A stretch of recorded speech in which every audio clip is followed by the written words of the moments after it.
hamma strategiyalarni qo'llagan holda o'zingizga qanaqadir non chiqarishni harakatini qilyapsiz. Lekin bu qanchalik qonuniy? Olib kirib qo'yishi mumkinmi? Olib kirib qo'yishi mumkin. Qanchaga olib kirib qo'yishi mumkin? Men necha marta sizlarga aytyapman, tushuntiryapman, treyderlarga tushuntiryapman, geymerlarga tushuntiryapman. O'rtoqlar, telefonlaringni bermasdan turinglar. Oxirgi o'zgarishlarga ko'ra, men sizlarga yuqorida aytib o'tganimdek, Binance'da ishlash qonuniy emasligini masalasida juda ko'p xatolar yuzaga kelyapti. Birinchi xatolardan bittasi bu kiber xavfsizlik jamoalari, kiber xavfsizlik boshqarmalarida Binance'dagi harakatlarga noto'g'ri baho berilyapti. Ya'ni misol uchun siz kelinglar, aniqlik kiritadigan joyimiz bor. Binance'da ishlash jarayoningizda siz hech qanaqa ortiqcha harakat qilganingiz yo'q. O'zingizni pulingizni Humo bo'lsin yoki o'sha kripto birjalar orqali, kripto magazinlar orqali pulni kirityapsiz. Pulni kiritganingizdan so'ng siz uni depozit qilganingizdan keyin pulni aylantirishni boshlayapsiz. Para sotib olyapsiz.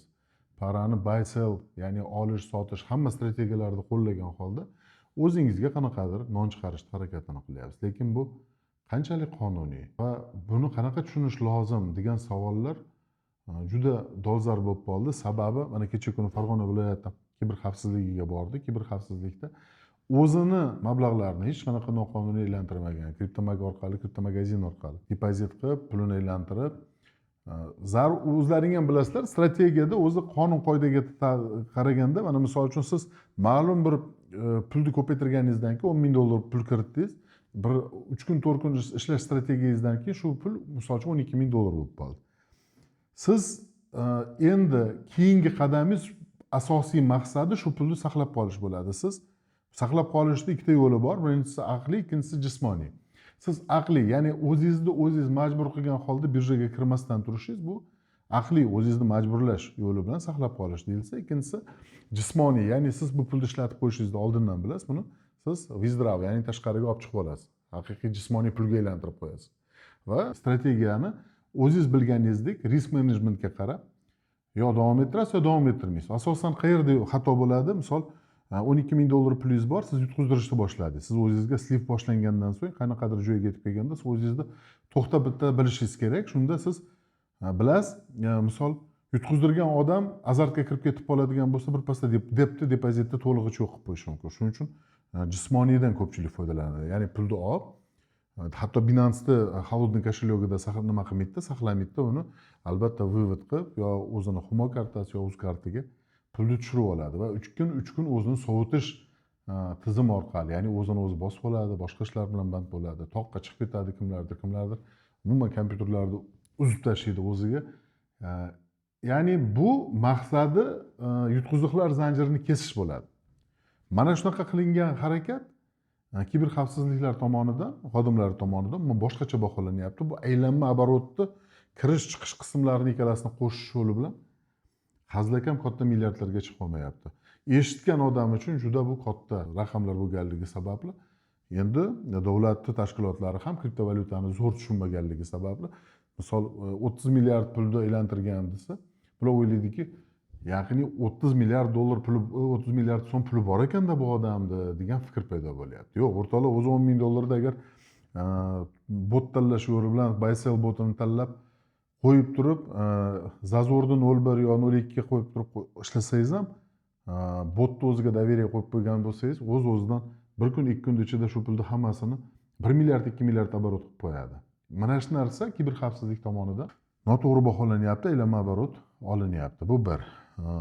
Endi ikkinchi, men necha marta sizlarga aytyapman, tushuntiryapman, treyderlarga tushuntiryapman, geymerlarga tushuntiryapman, o'rtoqlar. Telefonlaringni bermasdan turinglar. Sababi telefon berishlaring avtomatik tarzda jismoniy xotiraga yo'l ochib beryapti. Jismoniy xotirani ichidan esa yo Binance'ga dostуп orqali yoki o'sha faktorli autentifikator orqali yo umuman siz o'zingiz o'ylamagan ilovalar orqali ular sizni обороtingizni chiqarib olishga imkoniyat bo'lyapti. Agar shu narsalarda sizlar bermasdan tursalaring, misol men boraman yo boshqa advokat boradimi, buni ishlash imkoniyati bor. Misol uchun tushuntirish imkoniyati bor yo buni har bittasini razbivka qilib, mana bu narsa bunaqa bo'lgan deb tushuntirishga imkon bo'ladi. Ular yozdirib o'zingizga qo'l qo'ydirib olgandan keyin buni javobgarlikdan qochish imkoniyati yo'q. Mana shu bu ikkinchi xato bo'lyapti. Uchinchi xato. Sizlar bu ishlarni, xatolarni bajarib bo'lganlaringdan keyin nimagadir men hali ham hayron qoladiganim, Ko'pchilik treyderlar, ko'pchilik kriptomanlar, ko'pchilik geymerlar o'zlarini tanishlari orqali bu masalani hal qilishga harakat qilyapti. Ya'ni ichki ishlar organlari yoki boshqa tashkilotdagi qarindosh aka ukalari orqali bu masalani hal qilib ko'ryapti. Bu yaxshi emas, sababi odamlar qancha ko'p aralashgan sari sizni ishingizni tezroq sudga chiqarishga harakat qilishadi. Bu noto'g'ri strategiya. Agar siz o'zingizni o'zingiz himoya qilmoqchi bo'ladigan bo'lsangiz, bu yo'ldan yurish yaxshi emas. Shuning uchun siz o'zi asli qilinadigan ishlarda asosiy nimasi, siz birinchidan sovib olishingiz kerak va yopilish, ya'ni berkinish strategiyasini qo'llashingiz kerak. Berkinish strategiyasi deganda biz barcha ma'lumotlarni sizga nima savol bersa, siz doston qilib hammasini bitta-bitta tushuntirib berishga majbur emassiz. Ikkinchisi, siz o'zingizga o'zingiz qarshi ko'rsatma bermaslik huquqingiz bor.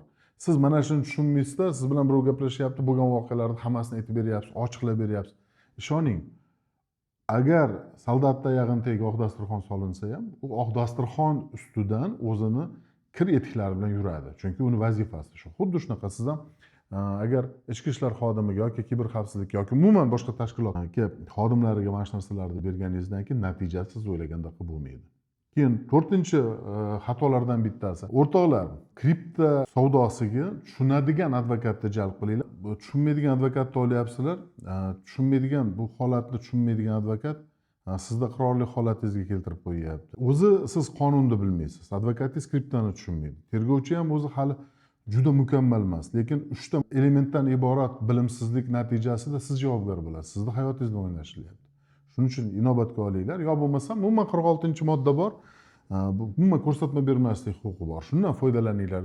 Ochiqchasiga hamma bo'lmas narsani aytib berish shart emas. Meni to'g'ri tushunishadi. Bular axir adolatparvar inson degan yo'q, unaqa narsa yo'q. Hammasi matematika asosida. Sizni ularning vazifasi hamma dalillarni yig'ib chiqarib yuborish. Xo'p. Endi keyingi masala.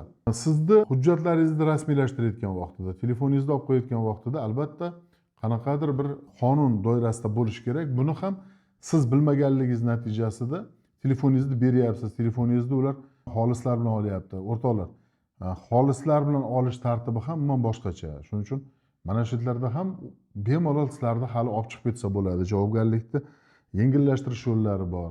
Bo'lgan voqealarni tushuntirish yo'llari juda ko'p. Shuning uchun men sizlarga berayotgan maslahatim, agar shunaqa muammo paydo bo'ldimi, yo 46 ga o'tirib olinglar, qanaqasiga, siz o'zingizga o'zingiz qarshi ko'rsatma bermasdan turinglar, yo bo'lmasam normalniy shu bilan ishlaydi biladigan, shuni tushunadigan odamga murojaat qilinglar. Biz suhbatimiz o'zi 10 minutdan oshmasligi kerak, shuning uchun men sizlarga suhbatimizni yakunida final qilib beraman, ya'ni qaysi xatolar bajarilayotganligi va ularni qanday qilib qochish bo'yicha. Birinchisi, siz o'zingiz bilmagan holda birinchi xato, telefoningizni bermaslik huquqingiz bor, ochib bermaslik huquqingiz bor. Qo'rqmang, esimdan chiqib qoldi degan narsa uchun sizda javobgarlik yo'q. Bu bir. Ikkinchisi, o'zingizga o'zingiz qarshi ko'rsatma bermaslik huquqingiz bor. Agar tushunmayapsizmi, agar savolni mohiyatini tushunmayapsiz, qayerga ketayotganligini tushunmayapsiz, siz prosta 46 ni orqasiga yashirishingiz mumkin. Ya'ni o'zimga o'zi qarshi ko'rsatma bermoqchi emasman. Olib kirib qo'yishi mumkinmi? Olib kirib qo'yishi mumkin. Qanchaga olib kirib qo'yishi mumkin?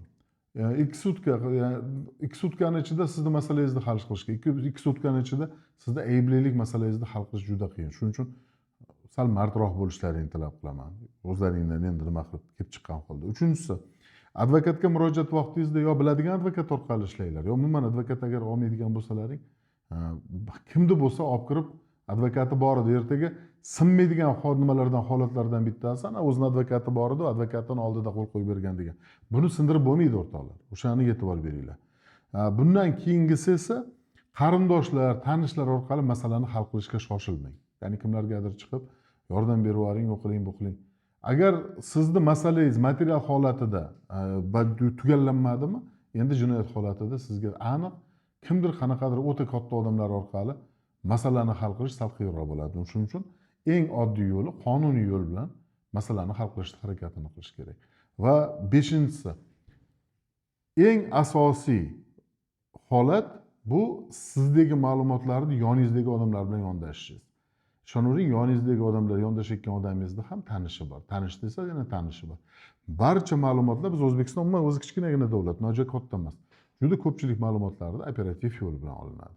Shuning uchun og'zimizga ehtiyot bo'lamiz. O'zingizni xavfsizroq saqlash yo'llarini o'ylang va bu holatga tayyor turinglar. men sizlarga aytadiganim shu.